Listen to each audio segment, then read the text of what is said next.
Hello, this is Ken Barron. I'm back again from the National Association of Black and White Men Together's convention in Minneapolis. Wonderful event. We gave a presentation on voter rights and what to do about preserving them.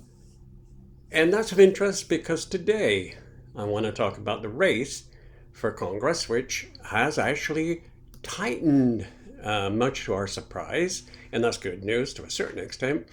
And with Biden's approval rating mired in the 30s and with nearly 80% of the voters saying in the country that the country is heading in the wrong directions, all the ingredients seem to be in place for a Republican sweep in the November midterm election. But Democrats and Republicans begin the campaign in a surprisingly close race for control of Congress, according to the first New York Times Siena College survey of the cycle recently. The survey shows that a 41 to 40% advantage for the Democrats over the Republicans. Democrats have gained about 3 points on average in congressional ballot compared with surveys taken beforehand of the Supreme Court decision. The results suggest that the wave of mass shootings and the Supreme Court decision to overturn Roe versus Wade have, at least temporarily, insulated the Democrats from a hostile national political environment, while energizing the party's predominantly liberal activist base. But economic problems and cultural issues have increased the class divide in the Democratic Party as Republicans appear to be making new inroads amongst non-white and working class voters. Perhaps especially Hispanic voters who remain more concerned about the economy and inflation than abortion rights and guns. For the first time in this survey, Democrats had the largest share of support amongst white college graduates, a striking indication of the shifting balances of political energy in the Democratic coalition. As recently as the 2016 congressional elections, Democrats won more than 70% of the non-white voters while losing amongst white college graduates.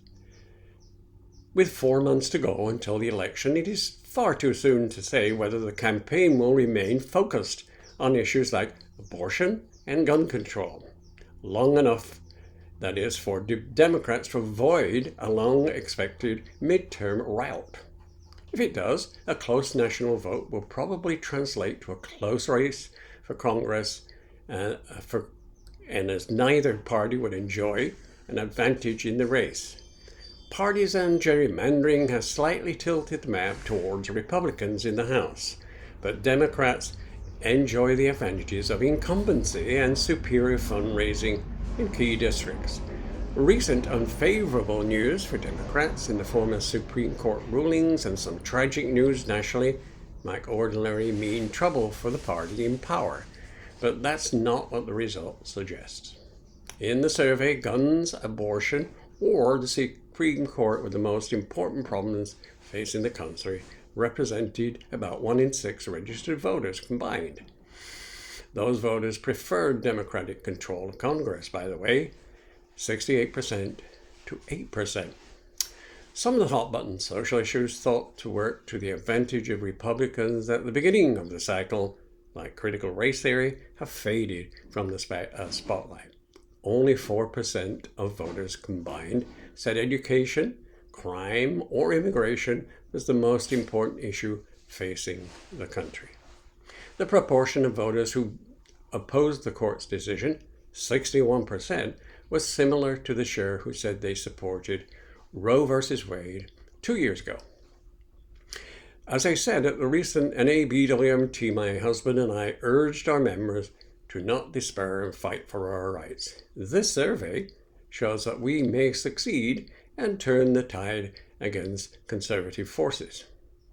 Thank you for listening. Please go to our platforms for other videos and like us, comment, and tune in again. We appreciate it. Our website is nabwmt.org, and the email is nabwmt@nabwmt. Thank you for listening.